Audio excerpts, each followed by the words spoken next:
So let me talk a little bit about what I mean when I say what is self-determination. And I'm going to start with a quote from a man with a developmental disability. Robert Williams was the former commissioner of the U.S. Department of Health and Human Services Administration on Developmental Disabilities. This is a pencil drawing by Martha Persky, whose pencil drawings happen to be framed and up on the wall in this center and in centers around the nation. But that's Bob. And he was speaking about issues of self-determination. And he said, and he meant people with disabilities, we don't have to be told what self-determination means.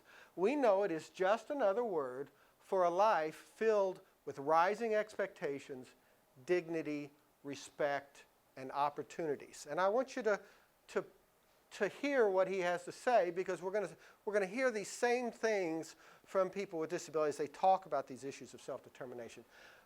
Promoting and enhancing self-determination is about dignity, and it is about respect, and it is about valuing people, and it's about raising expectations for people. So my quibble is not with what he has to say about what this means so much as whether we have to be told what self-determination means. Because this is a construct that is both complex in many ways, but also in some ways straightforward. And hopefully I can go through some of the complexity, and we can get to the other side understanding why it's really as simple as it is. Humpty Dumpty in Alice in Wonderland says, when I use a word, it means just what I choose it to mean, neither more nor less. And Alice says, the question is whether you can make words mean so many different things. So, and the problem is whether when we use the term self-determination, whether we're meaning it as Humpty Dumpty would, just as we choose it to, or whether we're really getting at what the term actually means.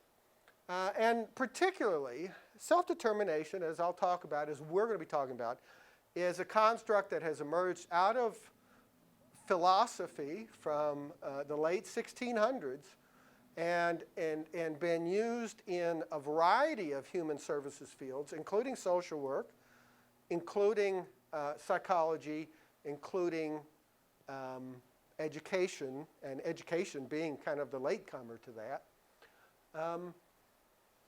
And although, again, there is a strand of understanding what that means, it is easy for an idea like this. You know, I can't come over and and take a vial of blood from you and measure how much self-determination you have. It is fundamentally a psychological construct. We hypothesize that it's helpful in understanding human behavior. And we measure it indirectly through, self-report questionnaires and other things, some observation.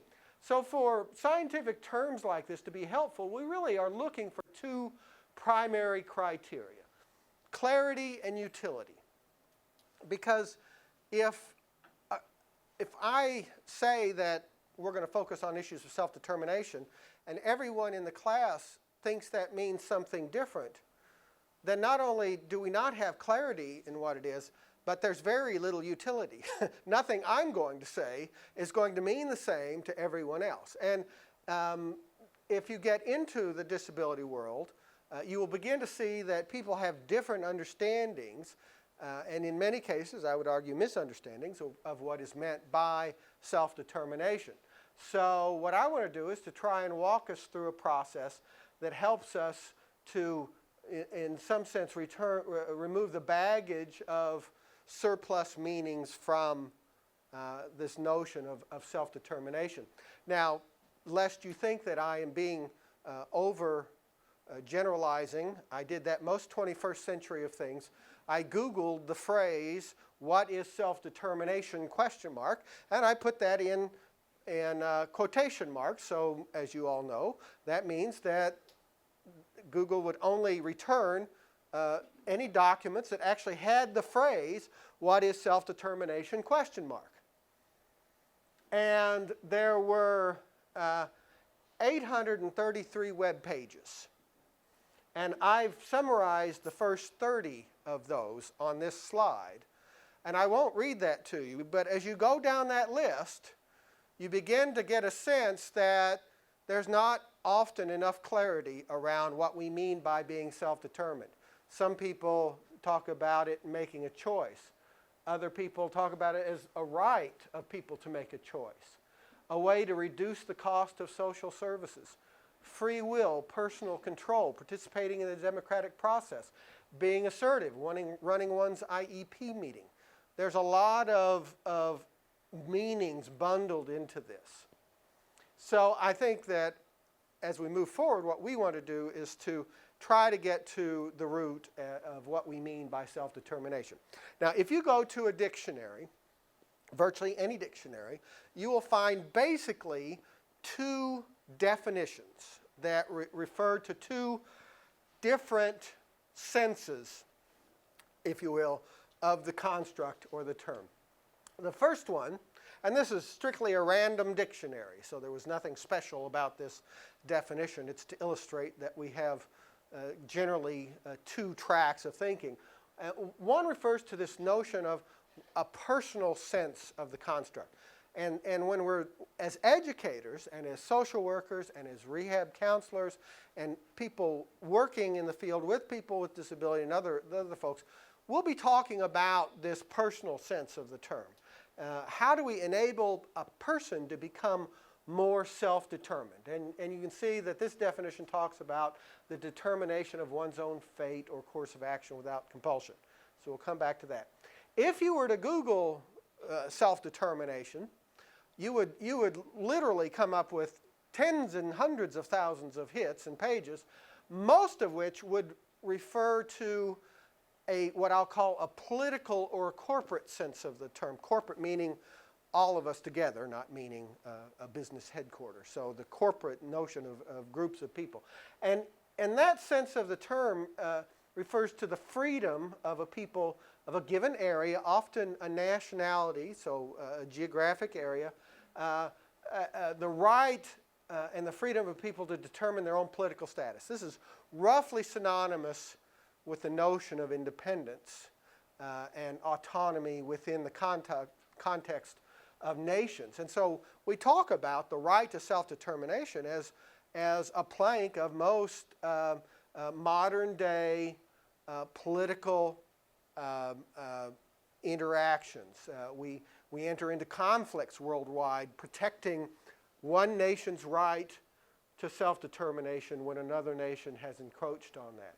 So although the bulk of what you will find when you Google self-determination refers to this political sense, and I say corporate because it's also been taken on then by groups of people not defined by geographic boundaries, including people with disabilities, who talk about their right to self-determination more in this political sense than even the personal sense. But certainly the civil rights movement is an example in the United States in the 1960s.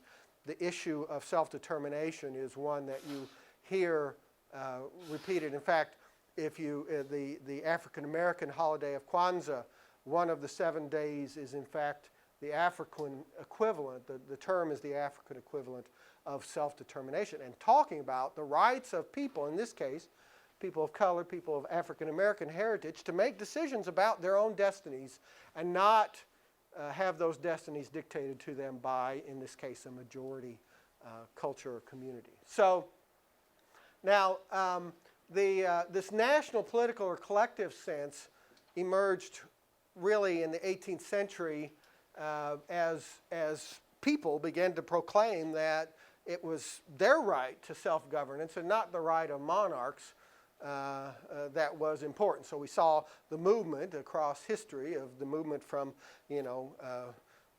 rulers and monarchs, and kings and queens and such, to democracies and other forms of more representative democracy.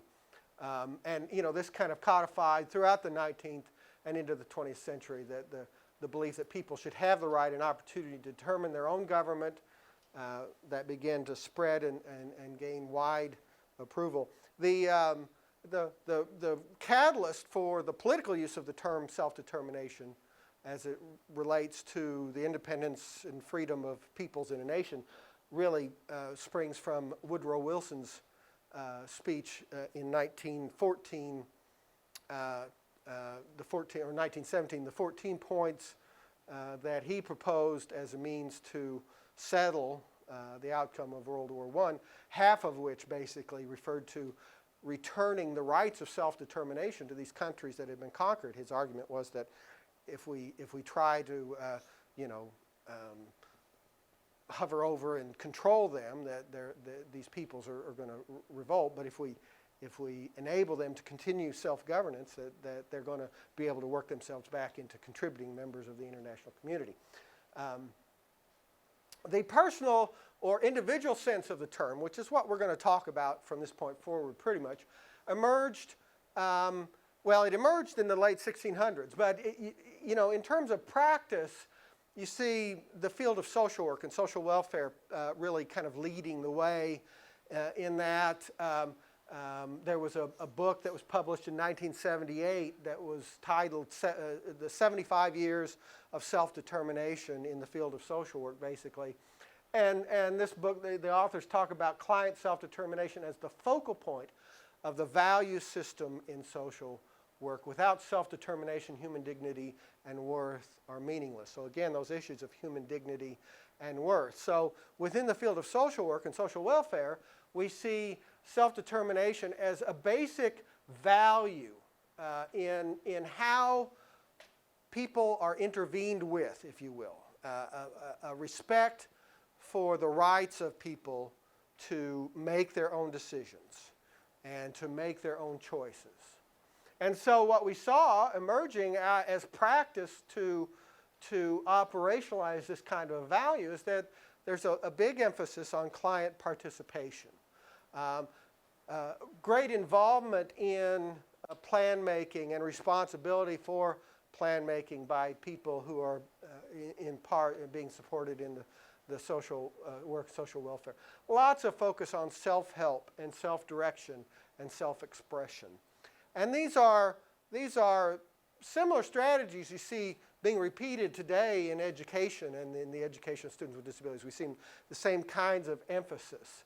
And I think we need to understand, we need to acknowledge that there's a basic tension between this value for self-determination and issues that become very difficult. At what point, if there's somebody who's on the street, who's homeless, who has a mental illness, and you know that if that person were to take medication, that they could in fact get their life back in order, at what point do you begin to force somebody to take that medication? And of course, in general, that only, the line that is crossed is when that person becomes overtly harmful to him or herself or harmful to somebody nearby. So otherwise, there's a recognition that people have the right to deny basically treatment there. And I think we have a lot to learn, we meaning education has a lot to learn from the experiences over time from the field of social work and social welfare, and how you really honor these kinds of and value people's rights, if you will, to self-determination.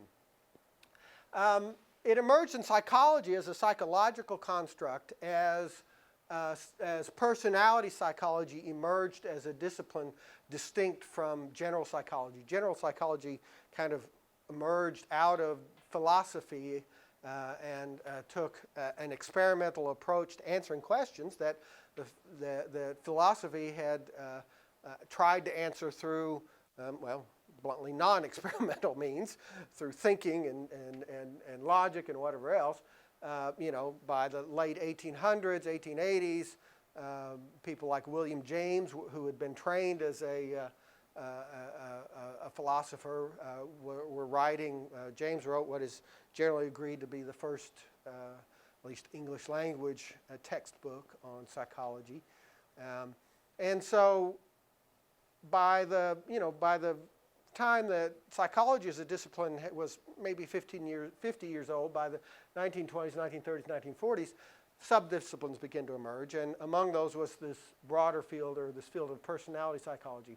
And personality psychology focused on self-determination as a major focus of explaining why people behave in the ways that they do. That's the point of personality psychology.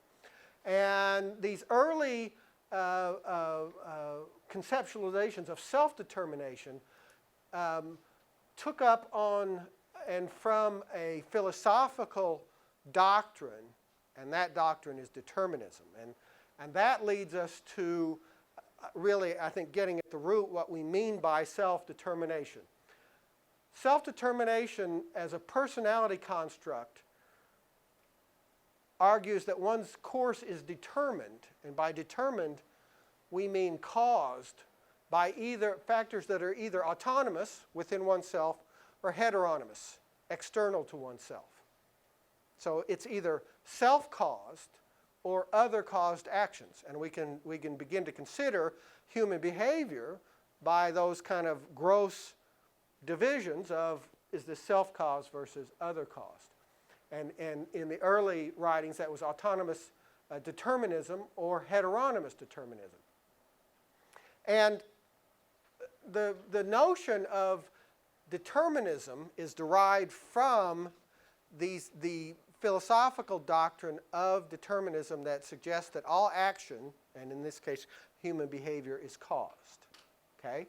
So when we talk about self-determination, what we really want to be thinking about is this notion of self-determinism, self-caused action.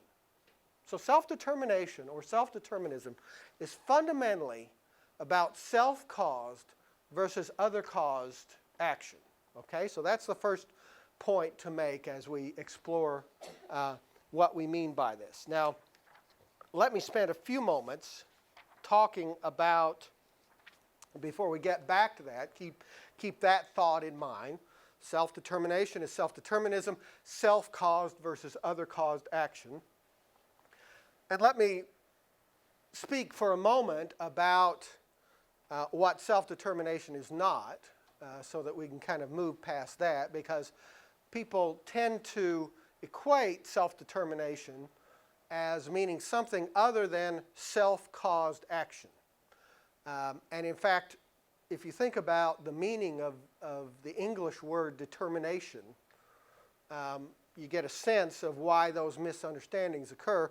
In the English language, determination can refer to a judgment or a decision. So a judge determines a sentence, hands it down, makes that judgment. So self-determination could in fact mean making a decision yourself. Or determination also in the English language refers to this idea that we persevere, we keep after it, we go for it in the spite of barriers. We're persistent. We're determined. So self-determination could refer to that characteristic of being persistent. And in fact, self-determined people probably do make decisions more likely than people who are not very self-determined, and they probably are more persistent. But neither of those really get at the root. The broader meaning of the term relates to this notion of self-caused action. So it's not just about making a decision, and it's not just about keeping after something and being persistent. Now, one of the things that people think of when they think of issues of self-determination is this notion of control. And they begin to equate self-determination as meaning control. And that, I think, is something you see a lot in the disability. In fact, if you listen to advocates, people with disabilities, talking about this, you'll hear that kind of language. You talk about we have the right to control our own lives and our own destinies. But what you have to recognize that is that it's really more using that in the political sense of the term. And it's not very helpful if we understand the personal sense of the term in that way, Because first of all, it's inaccurate, and secondly, it's limiting. Because, you know, when self-determination is equated with control at the personal level, you know, that typically, when you think about controlling your life, what does that imply? You're making complex, difficult decisions, right? You're solving difficult problems. You're engaged in a number of cognitively complex behaviors. And really, whether it's accurate or not, when you begin to think about people who are in control of their lives, you begin to equate that with people who are quite capable, and you begin to think about people who don't have as much capacity as perhaps not being able to be very self-determined. If, you know, the notion that if you can't solve complex problems, does that mean you can't be self-determined? It probably means that you can't really be in control of your life, if in fact anyone's in control of their life, but that's not today's argument. So the problem is that when we think about self-determination as control, fundamentally we're limiting the degree to which this is applicable to a wide array of people. In fact, all people. There are some people who simply will never be in control of their lives. Now, there's a somewhat pedantic and narrow argument that talks about what control really means. Control really means having contingency over outcomes in your life, is what control is really about. And you know, so that you can make happen what you want to make happen. But it's that contingent. You are doing that, right? Whereas self-determination is about self-caused action. Self-caused, not doing it necessarily yourself. So a psychologist writing about this issue, Edward Deci, who's written extensively about self-determination in general psychology, and mainly as a feature of the internal motivation of people, says, you know, you could instruct somebody. You could say, you will get a candy bar if you wash your face, comb your hair, and brush your teeth right now.